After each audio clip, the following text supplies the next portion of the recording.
Well, hi folks, Scott Sager with you here again. Today I'm at the Fulton County Fairgrounds. It's a beautiful sunny day. We haven't had too many of those, so we're glad to get this one today.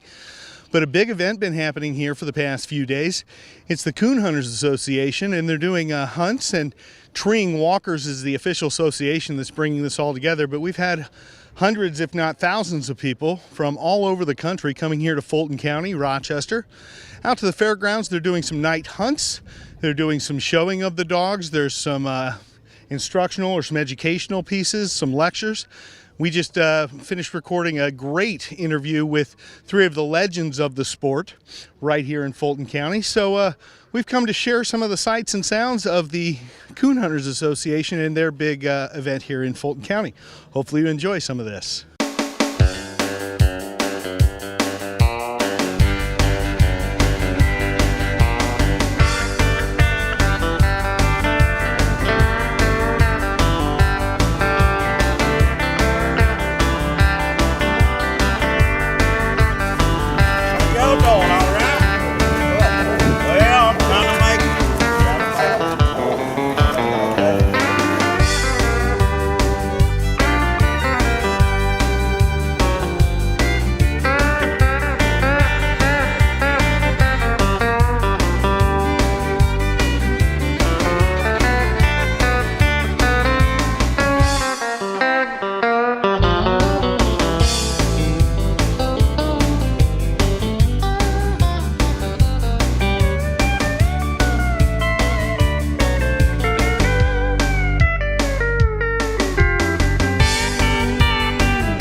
Well, now I'm with a gentleman who, you know, when I'm at a new location, I'm always looking for the guy in charge, and people kept pointing me to him. So what's your name, sir? I'm Alan Gingrich. I'm the Senior Director for Field Operations at United Kennel Club. Okay, United Kennel Club. Very good. Now, this is my first Coon Hunters Association, or Treeing Walkers Association. I've never covered this before, and talk to us a little bit about what this is all about. Yeah, what it is that we do at United Kennel Club, we license events for people to take their dogs to compete. Okay. They get earn championship degrees, points and degrees and things like that. Nice. So this is one of the events that we actually license, and it's one of the breed day hunts where they specialize in treeing walkers. It's one of the breeds or whatever that we have in coonhounds, and this is their annual breed day event. Okay, so for those of you who are learning this as I am, coon hunting, the dogs used are a variety of breeds. It's not just one coon dog. Oh, coon dog's a coon dog, That right? is correct. Okay. That is correct. We currently register 7 different breeds of coonhounds. Very nice, very nice. Well, I sat through the discussion with the legends of your sport, and I'll tell you what, some of them are very dedicated to that breed, and some of them like to kind of intermingle amongst them. Well, that's true. Those 3 guys they had up there, they've been doing it for years and years and years. You know, dating back to back to the '60s. You Exactly. know, so they've been around for a long time. They've been doing this longer than I've been alive. So. Yeah. Well, it's neat. Boy, what a neat thing to have them all right there talking to them. Oh, it is. It's interesting. You know, those guys just have a plethora of experience and information. You know, and it's neat to sit down and talk to them. And it's a lot of fun. And you know, for those that don't know, you show the dogs. I mean, the dogs are shown similar to what they might equate to the big Kennel Club show. Correct. But you also, they're sporting dogs, and therefore they're judged and gain points on their sporting. That is correct. You have 2 different events going on here. One is the hunting portion of it, which is what they were bred to do. Right. And then we also have a confirmation show. We call it a bench show here is what. So, okay, bench show is what it is, yeah. Nice. So they'll have a confirmation show here as well. Over today they'll have one, and tomorrow as well. And then they'll actually have an overall champion. A lot of fun here. I'm learning tons and tons about the sport. What would you say, I guess my question is, I see a lot of youngsters here, and your sport doesn't seem to be dying anytime soon. That is a good thing. We love to see, and we do promote family-oriented events and things like that. So it's good to see. You see a lot of wives, kids here, sure. Yeah. Well, I can tell you folks, and I know we've got some animal lovers out there, I've not seen more love and dedication to an animal. I mean, these people spend serious money on these animals and to care for them and to make sure they're housed properly. Yeah, you're exactly right. You can look around, you can that sticks out. They, their dogs are part of their family. Yeah, they really are. I thought I was spoiling my dog, but I wouldn't bring him by here. He'd see how everybody else is living. Right, But they take good care of it. I know you've got some great sponsors who help with everything to pull this off, but you're one of them that really stands out to keep this going across the United States.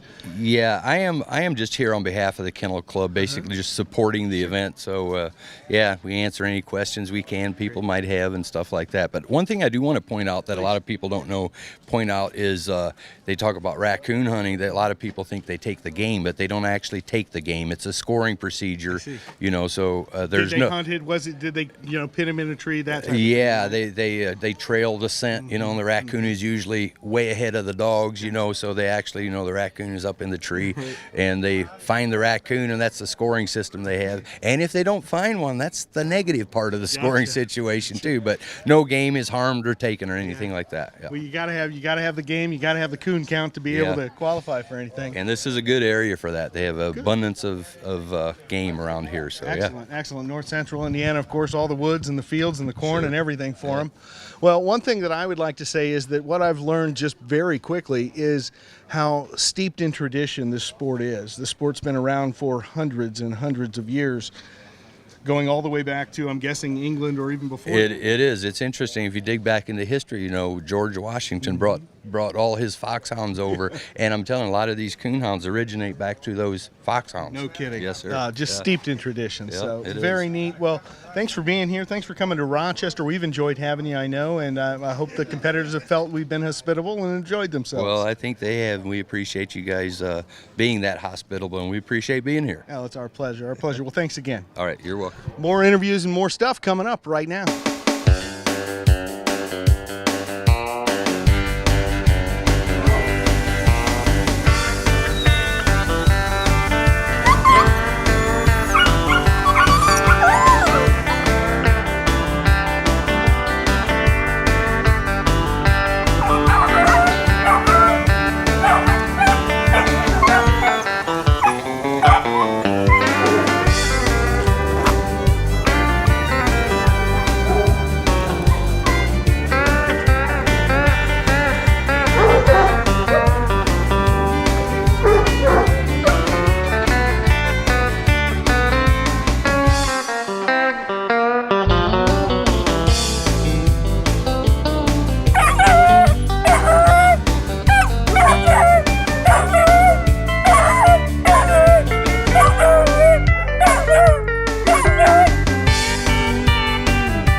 I'd like to welcome each one of you guys. I know as a young man, you read and hear about some of these legends, and got John Monroe from Glenwood, Missouri here, Lee Logan from Beaver, Pennsylvania, and Russ Beller of Peru, Indiana. And I can tell you it's an honor for me to sit here and have this conversation with you guys.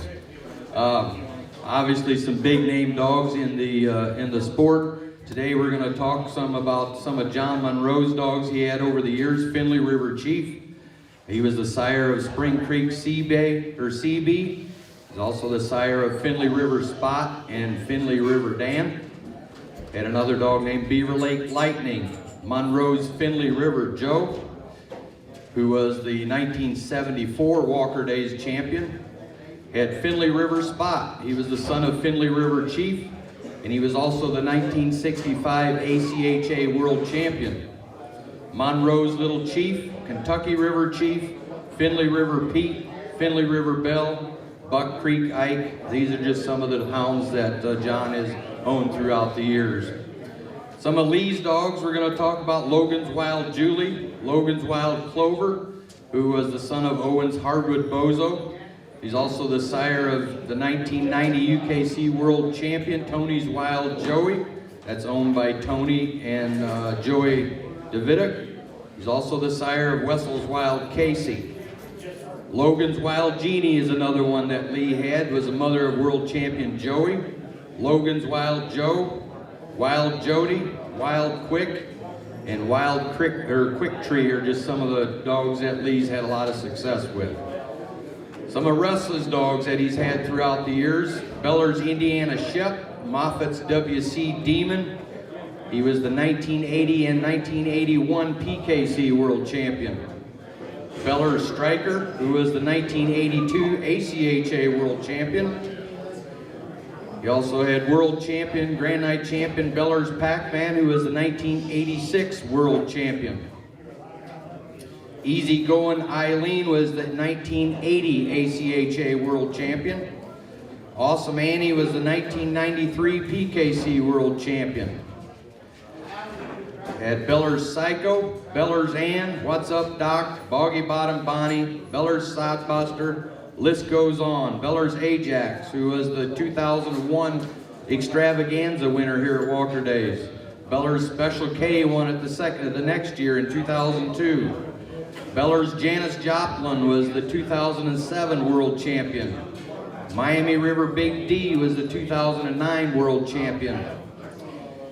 Then he also had a couple off-breed dogs. A little dog named Get Ahead Little Red was a little red bone. Back in the day, he also hunted some black and tans, namely one named Bear. But so those are some of the dogs these guys have owned. We're going to talk about some of those. So again, appreciate you guys doing that. My first question is going to be to John Monroe, and actually for each one of you. Kind of like to know where you all grew up at and how you got started coon hunting with treeing walkers. Starting with you, John. There you go. I started coon hunting in 1952 with a blue tick. My dad came home and had a little blue tick female. He'd give $25 for it. We thought we'd go with him and go hunting. And she was a pretty good little dog. We run into some other guys out hunting one night, and they said, "Do you want to sell that little blue tick?" And my dad said, "Take a lot of money to buy that dog." Really?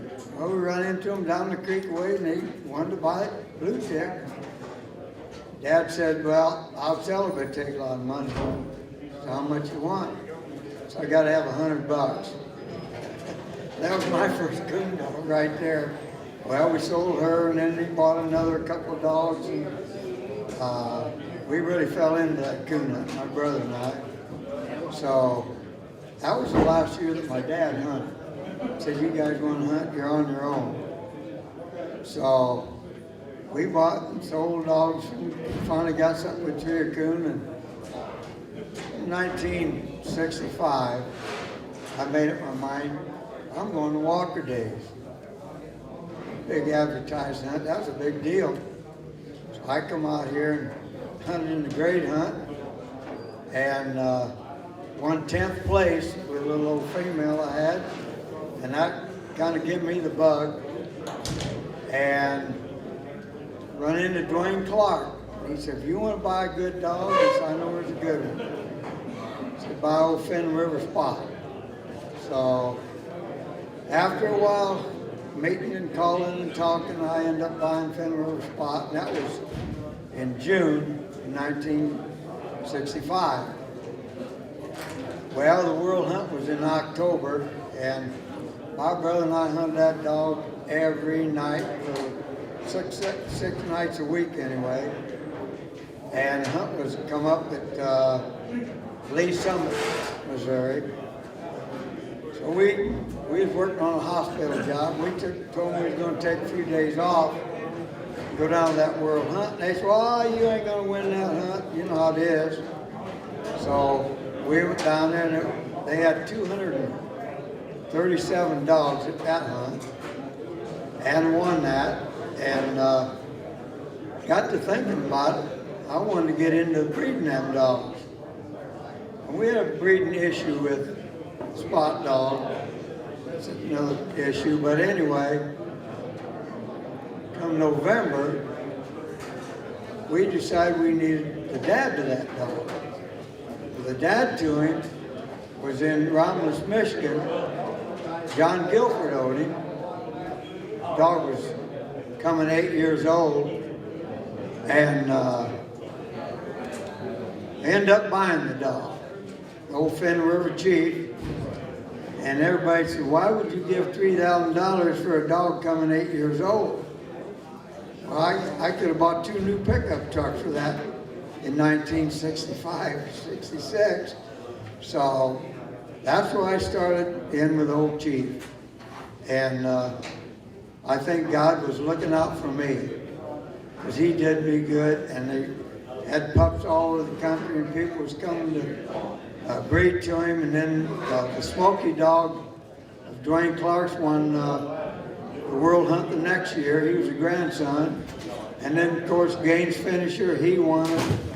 Buck Creek, Bean Blossom Buck, just a bunch of them dogs right there within 4 or 5 years win that ACHA World Hunt. And he just took off.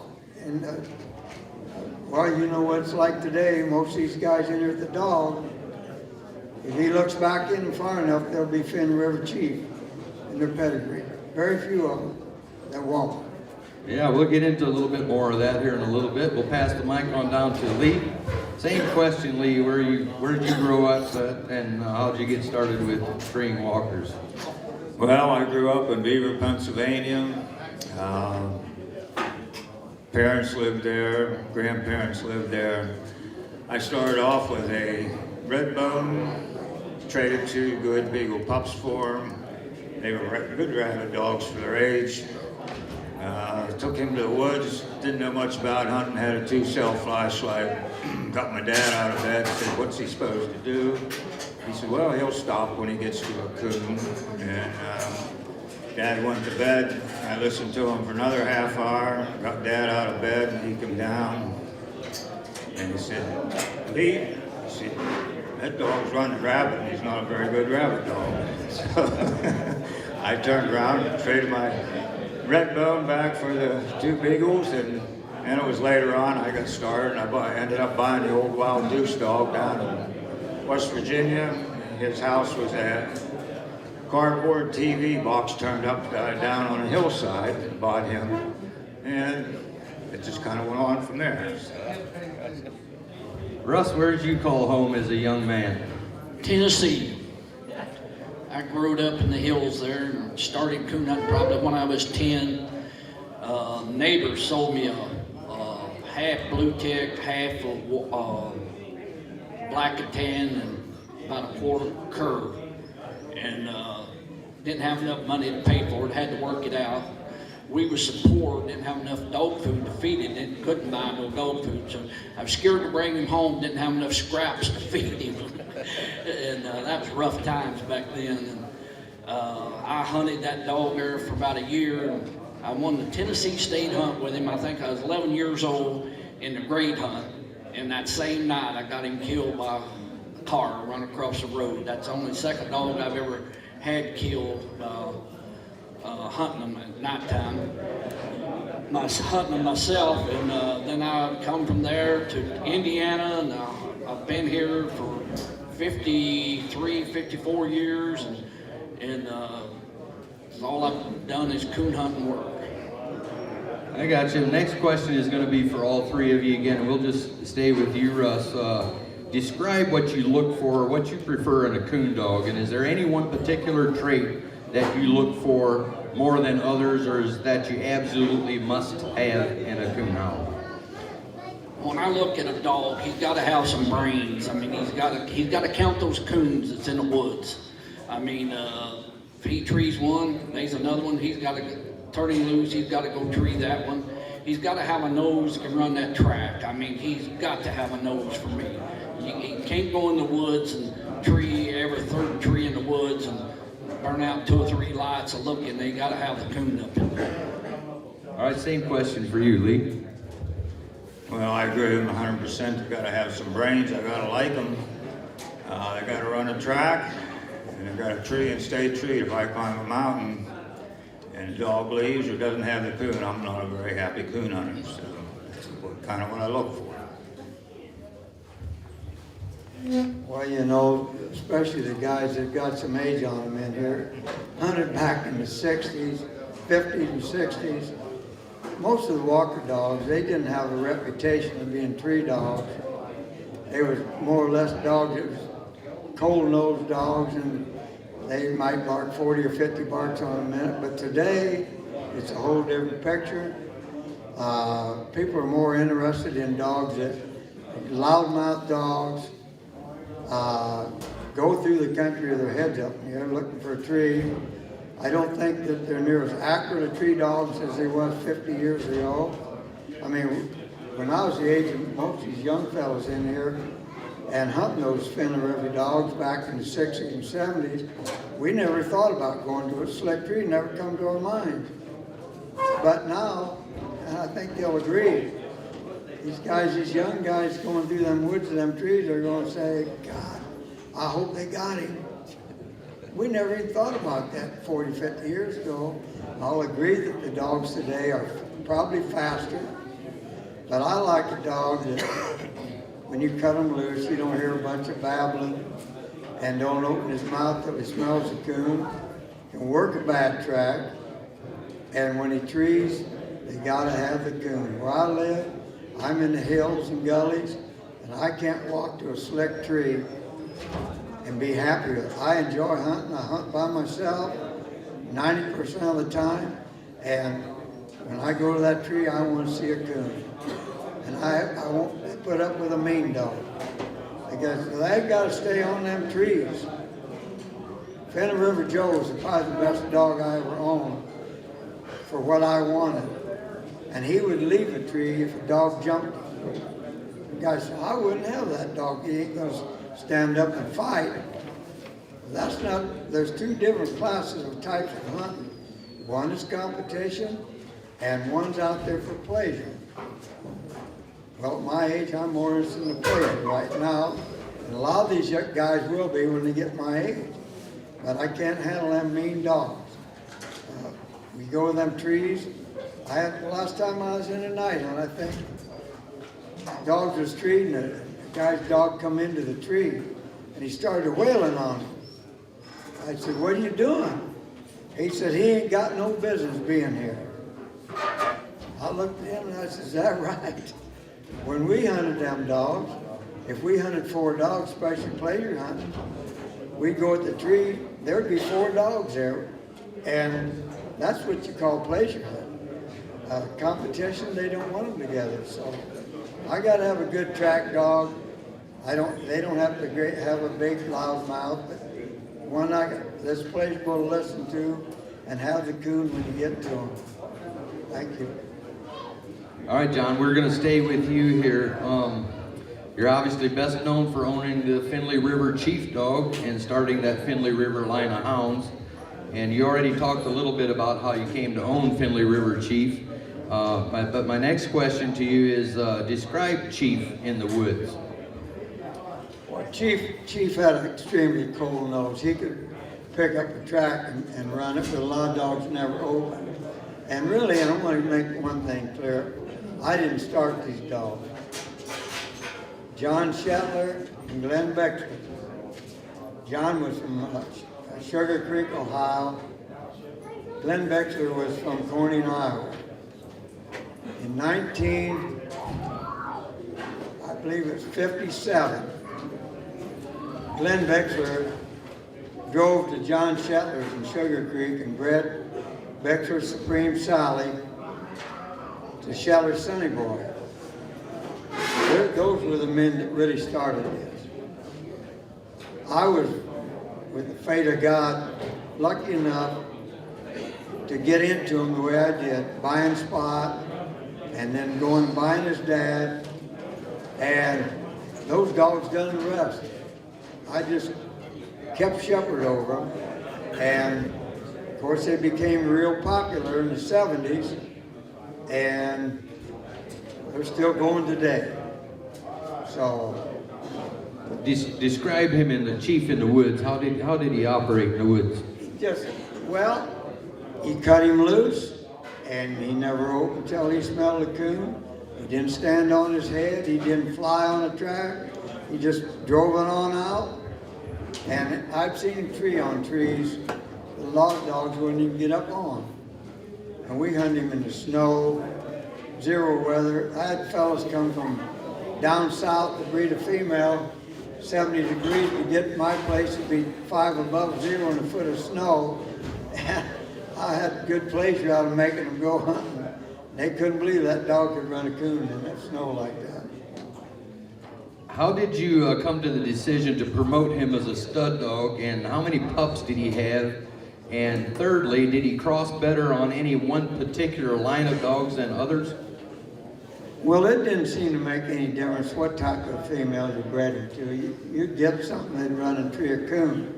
Now, at that time, the banjo dogs were very popular also, one of the most popular. Raymond Motley and just different fellows that had the old string of dogs, like Martin with White Cloud dogs over there in Bloomington, Illinois.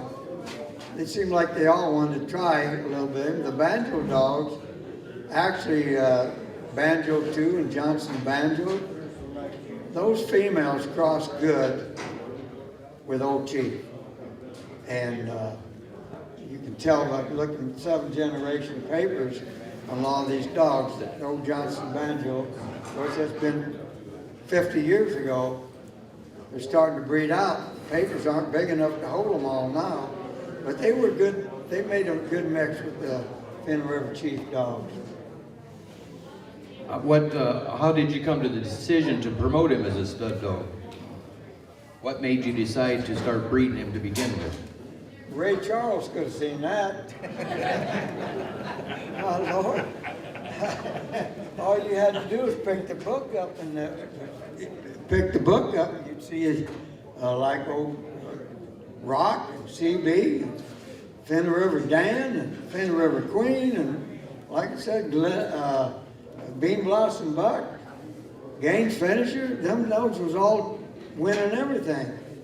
That's how he got popular. All I was a carrier. I took the money in from it. I was trying to get some of that $3,000 back. I wish I had about 100 straws out of him today. One would be help. How many pups did you end up with or out of Chief? You know that number? I never did get a report from UKC on it, but he bred over 200 females at that time. And that was a lot of females because the transportation back in them days, you'd have to drive 1,000, 1,500 miles to get a female bred. Some of those guys, they couldn't ship them by these shippers. So he, for what he did breed, they showed up. I haven't got enough time to tell you unless the dogs had to. Yeah. All right, let's move on over to Lee. Lee, you're probably best known for owning Logan's Wild Clover, who is the son of Hardwood Bozo, and Logan's Wild Julie, who reproduced quite a few of the top dogs in the woods as well as in the breeding pen. Tell us about Clover's mother, Julie, how you came to own her and how she performed in the woods, and how you came to the conclusion to breed her to Bozo. Well, we raised her from a pup. Actually, she was a full sister. We raised Eileen, and won the world hunt that Russell had. Pretty good litter. I think there's 5 or 6 grand nights out of that litter. And actually, my buddy Ted sold her to another friend of mine who had a big Dodge garage. And she was a little mouthy, and I could stand at my garage across the street and listen to her bark. I walked over and I asked him, I said, "Did you like to sell her?" And he said, "Oh yeah." I said, I'll sell her. I said, "Well, I don't really have the money." He said, "That's fine, just go ahead and take her." So I took her home, and she turned into be quite the dog, and she produced quite well. Of course, Clover was probably one of her better, but that wasn't all of them. And he went on to carry the line on. Before that, and mainly, I kept mostly females. And Clover, I've only actually had a couple stud dogs, and I'm not a big breeder, and I'm not crazy about people running to the house to breed to them. I think I had 4 or 5, maybe 6 ads on Clover in his life. He had 185 pups. Less than 100 of them ever lived. And if you figure up percentage, over 40% of his pups were either night champion or grand knight, so it's not too bad. And so that's where I was at. Yeah. How did Julie operate in the woods? Well, She had a little trouble when she was young, when she got into grapevines, and I was about to shoot her one night, and I looked up and she finally had a coon in the grapevines. After that, she never looked back. She went through a May Grand night pretty good. I had a fella hunting with me one night who had a lot of dogs, and we were going into the tree, and he said, "Lee, just stop here for a minute," and we stopped. And I didn't know what he wanted, and we started to walk out. His name was Blaine McGill. And he said, "Lee," he said, "I think that's probably the hardest tree dog I've ever heard." And when she was young, maybe, 18, 22 years old, she was a ball-mouthed tree dog. She just turned it over and started a tree, and she was quite the dog. So. Yeah, let's talk about Clover for a minute. How did he operate in the woods? And was he an easy starter? Yep, yeah, I turned a couple kitten coons loose in an apple orchard, and apple trees aren't very high, and he was running around there, and I was climbing trees and shaking them out, and he started treeing. Then before I was done, he killed all three of them. So, and then about a month or two after that, I took him out with Julie, and she treed, and I'm waiting at the tree, no clover. And I got back, the truck was windy and raining, I threw her in, and I listened. He's up the other side of the mountain, and he's treating, had a coon by himself. So he was probably 9, 10 months old then. I never really worried about getting them started. If you watch dogs, you can always tell when they start getting gamey, and that's whether they're 6 months old or 16 months old, that's when you want to go. So. What was it that he threw in his pups that you liked most about him and his pups? Well, he threw a lot of good pups. A lot of them were like him. I've said before, lots of times you'll get pups like we breed Clover. They might actually be more like their grandparents than they were their mother and dad. But if you breed a good family of dogs, which I felt he was out of, and a lot of them went back to John's dogs. He went back on his mother's side, the Lone Pine dogs, and they're all Finley River. And it just...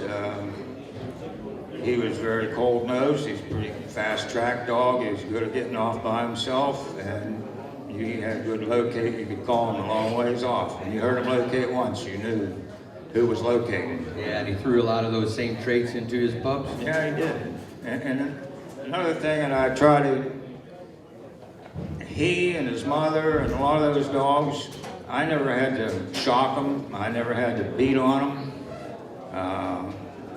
They were straight dogs, and if you did have to do it, you only had to do it once. They wanted to tree of coons. And you didn't have to shoot every coon out to them. If you went in and patted them, they were just as happy as if you shot it. So I always said, if I got to shoot every coon, I'm leading the wrong dog. All righty, we'll move on over to Russ here, talk to him for a second. Russ, you probably had more success in the competition hunts than about any coon hunter in the country. Describe what you think it is that has allowed you to win so many big hunts, and particularly world hunts. Well, first you've got to find a dog that you depend on. When he tells you something, he's got to do it. And I've hunted as high as 168 nights in a row, never come in without treeing a coon. And I was very opposite in what my dogs had to have the meat, or I had to have it won. Yeah, well, you had Demon, Striker, Pac-Man, Eileen, Awesome Annie, Janice Joplin, and most recent one was Big D. It's obviously one thing to make the finals of a world hunt, but to come out on top of so many, what is your secret to that? Hard work. Stay out there. Understand that dog. That if he tells you something, you better put him on the paper. He better do what he's told you that he was going to do. How would you rank the hounds you've owned over the years in terms of which one was the best and why? Two of the dogs, I had two favorite dogs of all the dogs I had. Marv over here, he's wanting me to say Janice Joplin, but I can't say that. Striker, the Striker dog, was a grandson of old Finley River chief. He could run a track beyond any man's imagination. And he could run a deer too. He could run that deer down and catch him. He caught 15 deer and held them till I got there. I mean, it's amazing how fast that dog was. But one thing about that dog, he never would cross a road. If he ever crossed a road, he quit the deer immediately, and the next thing you heard, he was treed. And always, 95% of the time, you always looked at the coon. And the second dog was a little red dog that I just got killed 4 years ago we won this Walker Days. I think it's 4 years ago this weekend. Then 30 days later, I got her killed. But that dog was, I've hunted with 97 world champion dogs of all the people out here. And I wouldn't trade her for all the world champions together if I could have her back. Yeah, that's interesting. It's also interesting each one of you started with something other than a walker, and it's, I don't know, everybody here always says you finally saw the light, I guess, but ironic Russ has kind of ended up with something else here, but one that special, I guess. Yeah. If you could pick just one hound from your past and bring it back, Russ, to own and hunt, which one would that be and why? The little red dog. Little red dog, I got you. You're also one of the first coon hunters to collect and freeze semen on your hounds. Which was the first hound that you actually had collected, and what year was that? 1978 or 79, I had a dog called Shep, and I collected him. And since you said that, my buddy sitting over here, I had one straw left, and we bred that about 4 months ago, 4.5 months ago. We took that last straw, that semen out of Shep, and bred it to his penny dog. Yeah, matter of fact, if you don't mind me saying that, he just turned in the litter registration today off of old Shep. So, going to be another litter registered off of him in just here in the next week or so. That should carry me the rest of my life. Yeah.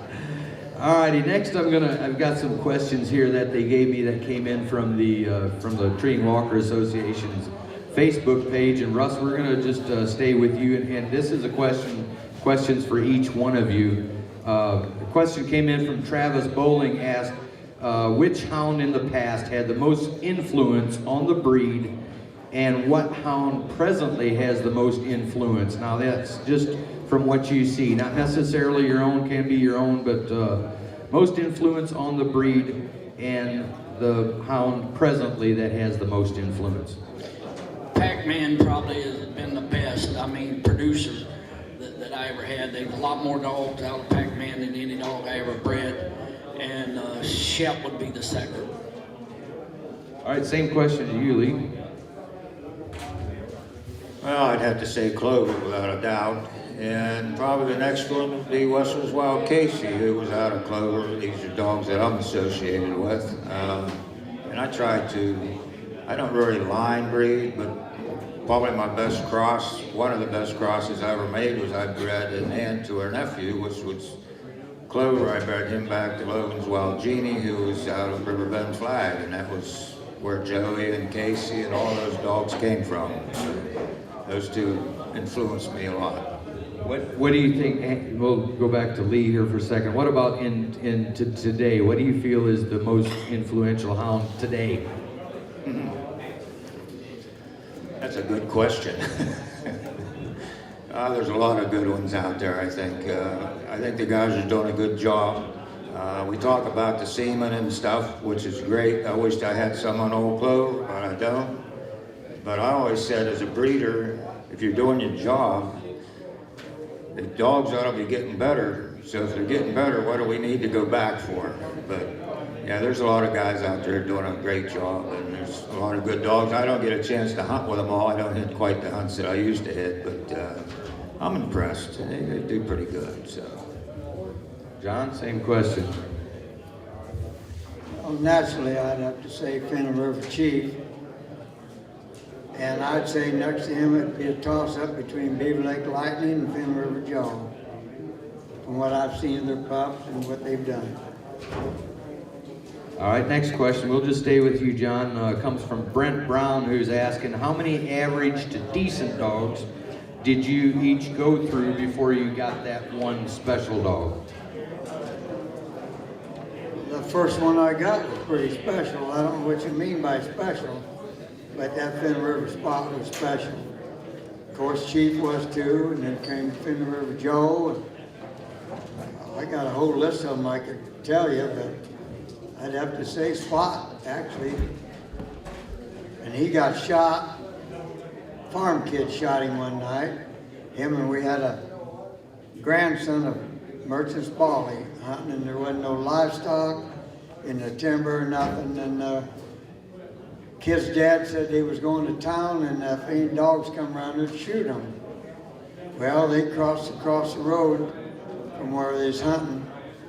Tree, like I said, there's no livestock or anything, but that kid, he was, I don't know if he's just right or not, but he liked to shoot things. And he loaded up a shotgun with double-aught buckshot and went down there and killed both them dogs. So, but I still think about that old dog. My brother always said Spot was the best dog I ever owned. I don't argue with him.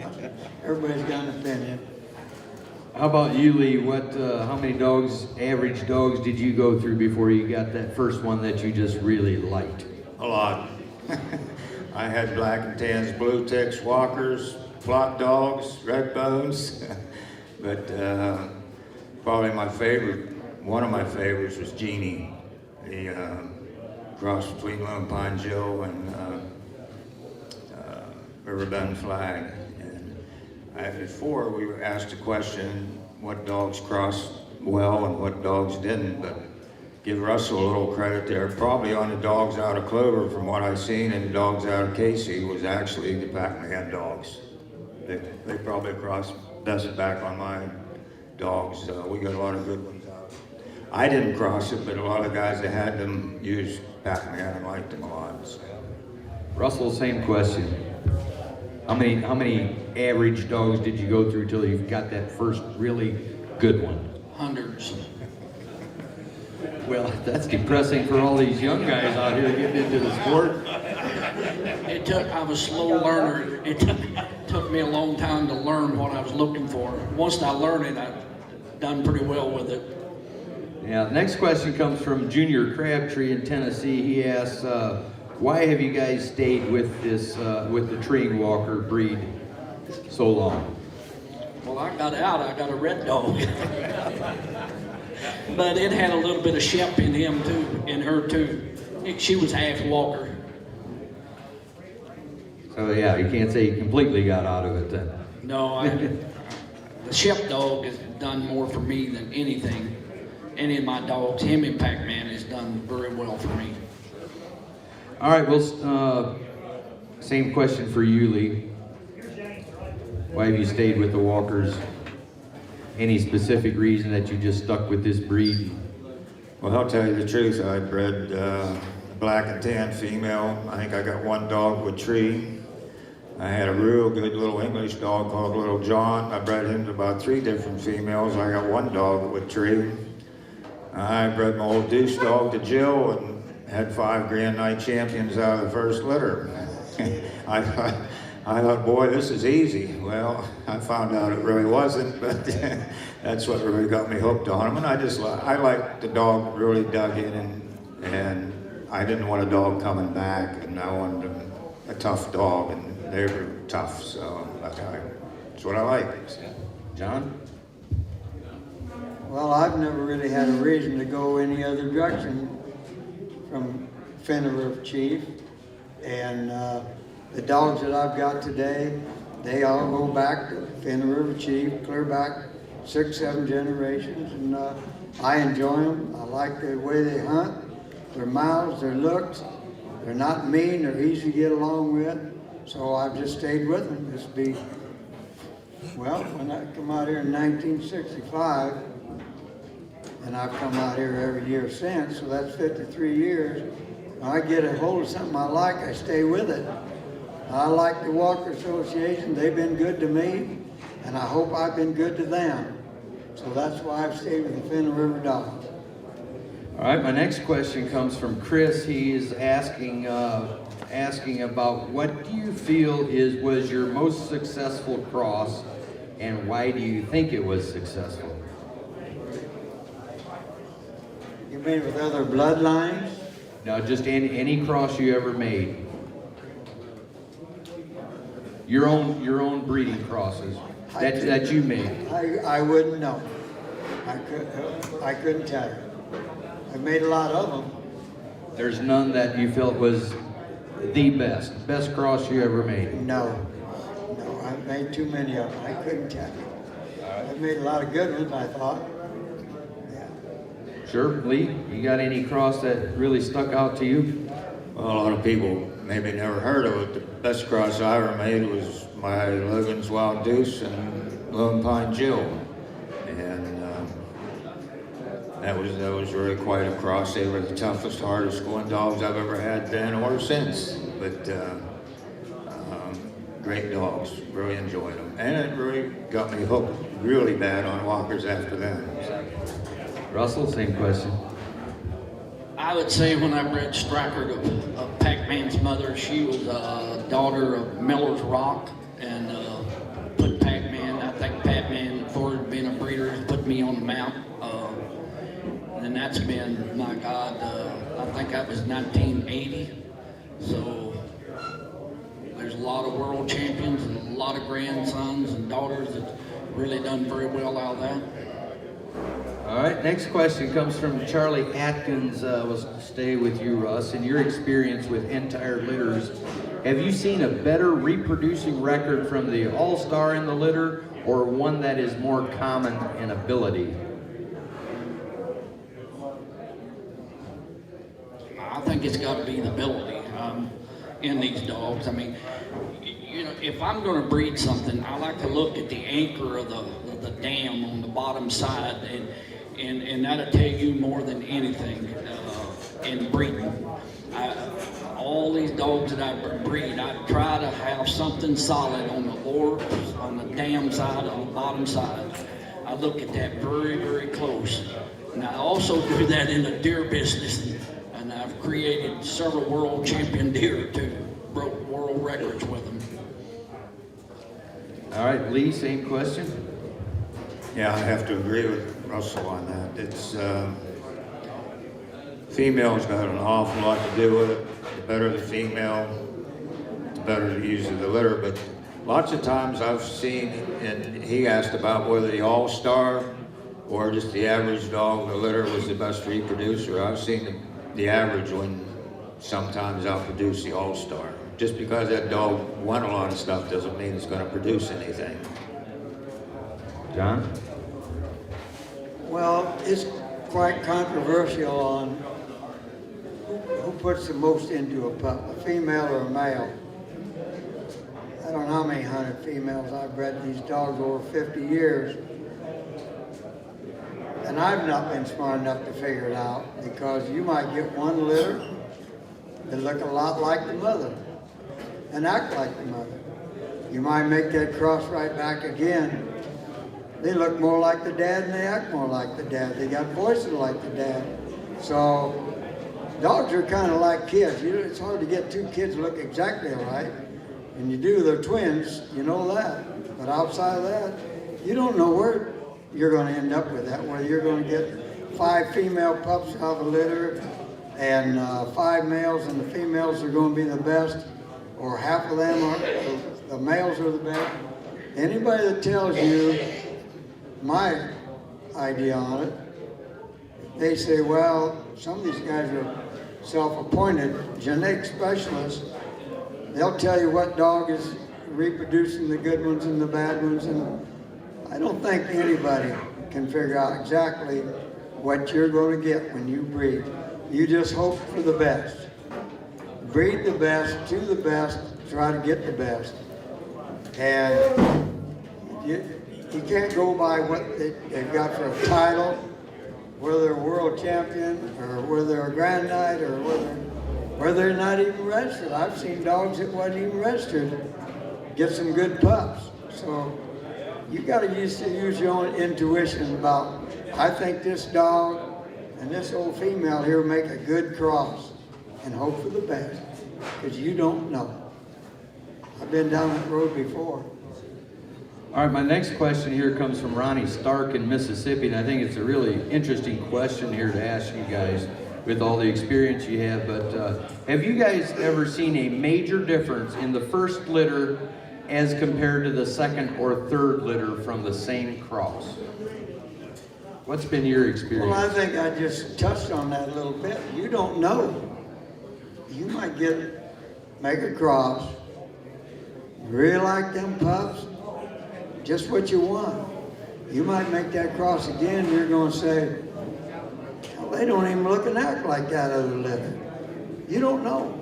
There's a lot of genes behind these dogs. They're not just all in one pup. They're spread out. And you don't know where they're going to land.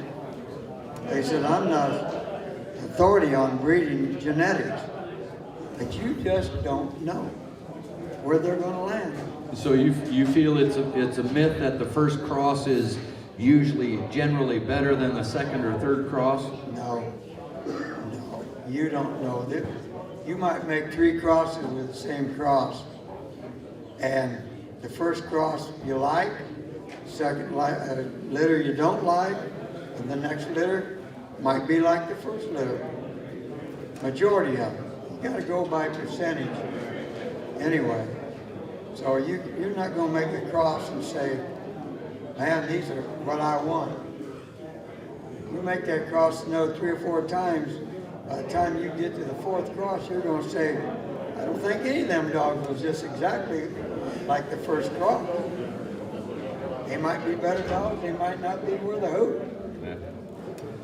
So, that's my opinion on it.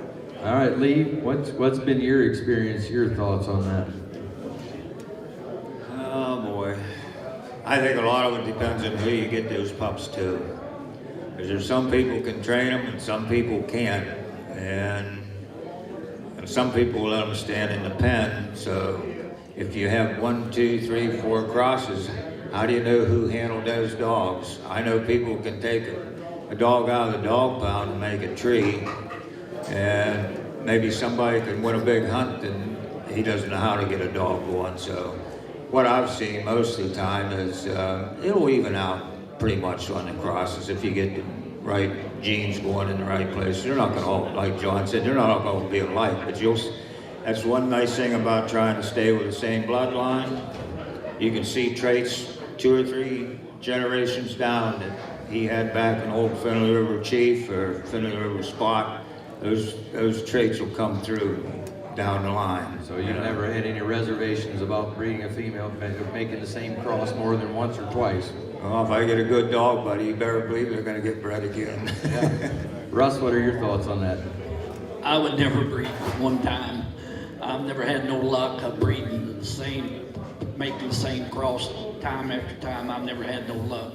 I'd like to clear something up there, what we talked about a minute ago about the breeding there. I wasn't talking about the female I was talking about the dam of the grandmother is what I was looking at. I always look back to the grandmother to breed on the bottom side. I got you. The final question I have here that came in on their website was, is there a common trait in all of the biggest winners that you've had, and reproducers for that matter, that you guys have owned? Was it heart, drive, brains, or what was that one common trait that you had in the dogs that you considered winners? Was there a common trait amongst all of those? One that could count those coons. All righty, Lee, same question. I don't know if any of my dogs could count, but they better have a coon, that's for sure. Well, you've got to have a dog go looking for a coon, first place. A good strike dog helps, and if you've got a first strike dog, honestly, before the night's over, you can take them second trees and win with a dog striking second tree, because the dog that trees seconds, more times than not, he's going to be a little more hesitant about getting on a tree. Take his time and tree, have the coon. Dog go hunting by himself. They got these dogs today, and I think you guys all know it. especially an hour hunt, dump these dogs out, and the dog opens up, he's got first strike, and first thing you know, you got 4 dogs treed, but they're all in different areas. By the time you get to the 4th tree, the hunt's over, the dog's got first strikes, won the hunt. That's the way I see it, and I'm not real smart about these PKC rules. All right, I have one final question I might throw in there. What advice would you give some of the younger guys that are maybe interested in breeding dogs? When to breed or when to stay away from? What advice could you give some of the younger guys here? As when it comes to making a decision to breed. Well, first thing, you don't want to look at a dog for what he's won. You don't want to go to a dog that, well, this dog has won this big hunt or truck or so much money. Bloodlines, I mean, you can't breed rats and get mice. That's the story. You got to have bloodlines. You got to have ability. You got to have quality. I don't know how many people today have got that embedded in their minds, what they're looking for. But you don't want to look for something that's not going to satisfy you when you get done because they won a big hunt or a bunch of money. Study your pedigrees. Go hunt with the dogs or whatever you have to do. If they've got good quality, they've got what you like. I knew a guy years ago that every year, ACHA was a big hunt. And he had about 4 or 5 females. And as soon as that found out what dog won the ACHA World Hunt, he run breed them bitches to him, and he sold a lot of money's worth of pups. But he didn't do the breed any good. He was more conscientious about his wallet than he was for the success of breeding. That leads me to my second question, John, that I have as well. Would you suggest to hunt with the sire, or would you suggest to hunt with the offspring when deciding on that sire? One of the reasons, by golly, I was so happy with Finley River Chief. Finley River Spot was a real dog. I think, personally, I'd rather go hunt with an offspring. Because you're not going to get that dad. You're going to get what he reproduces. And you hunt with what he reproduces. Then you kind of got an idea of what you got. If you go hunt with an offspring and you don't like him, you're not going to go breed to the father. Unless you don't care. If you're real serious, go hunt with that offspring. And you say, well, I like that dog. I'd like to have one. Then go breed to the dad. Maybe you'll get some of that offspring. All right, Lee, same question. Any advice you give some of these young guys interested in maybe breeding? Well, don't think you're ever going to get rich. I know that. And I very, very like what you're doing. Kind of like John said, find out the type of dog. Russell might not like what I like, and John's the same way. Find a dog that suits you, and that's what you want to go with. And talking about what you want to hunt with, I don't know. I would probably, if I could do it, I'd like to hunt with a mother and dad and some offspring. That was going to be my next question. How important do you think that mother is, the maternal side, compared to the paternal side? Big time.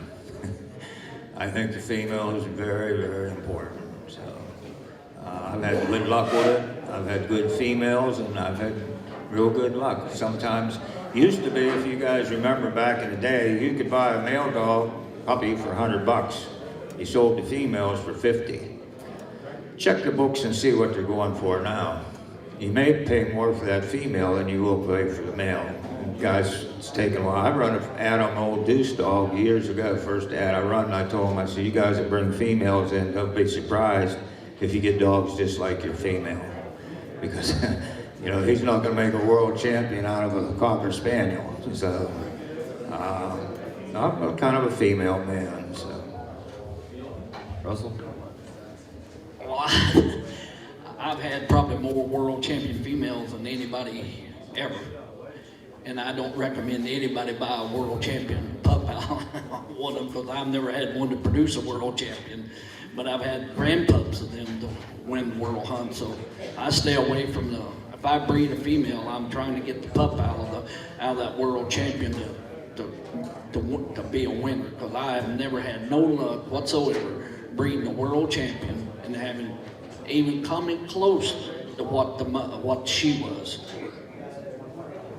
I got you. All right, well, that's all the questions I had, but how about you guys just make some final remarks here? Anything else you want to add to this? Had a nice crowd here. I didn't hear no boos. I feel like I was invited.